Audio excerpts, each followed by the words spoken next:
Look, I am aware that you're here for an epic tale of intrigue and mystery and adventure and near death and actual death.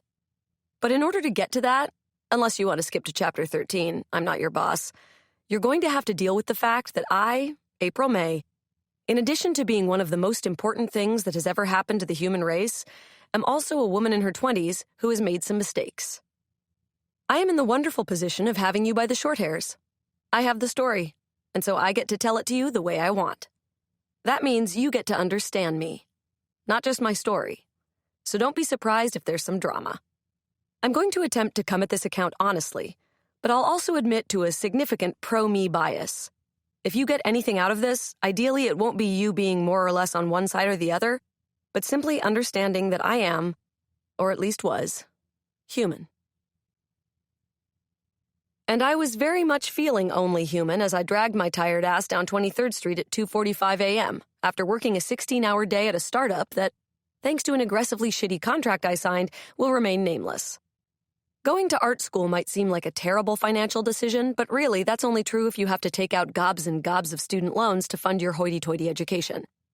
Of course, I had done exactly that. My parents were successful, running a business providing equipment to small and medium-sized dairy farms. Like the little things you hook up to cows to get the milk out. They sold and distributed them. It was good business, good enough that I wouldn't have had a lot of debt if I'd gone to a state school. But I did not do that. I had loans.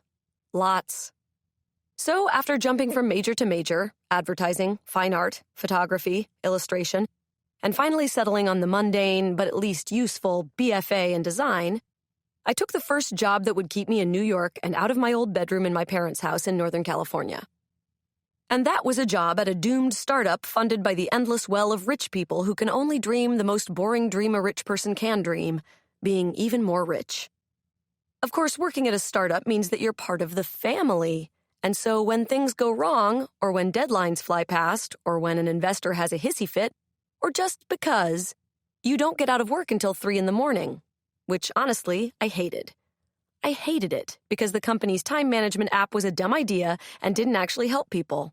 I hated it because I knew I was just doing it for the money, and I hated it because they asked the staff to treat it like their whole life rather than like a day job, which meant I didn't have any time to spare to work on personal projects. But I was actually using my degree doing actual graphic design and getting paid enough to afford rent less than 1 year out of school.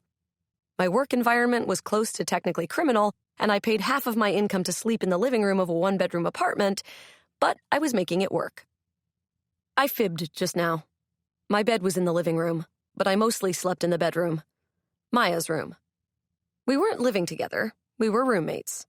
And April from the past would want me to be very clear about that. What's the difference between those two things?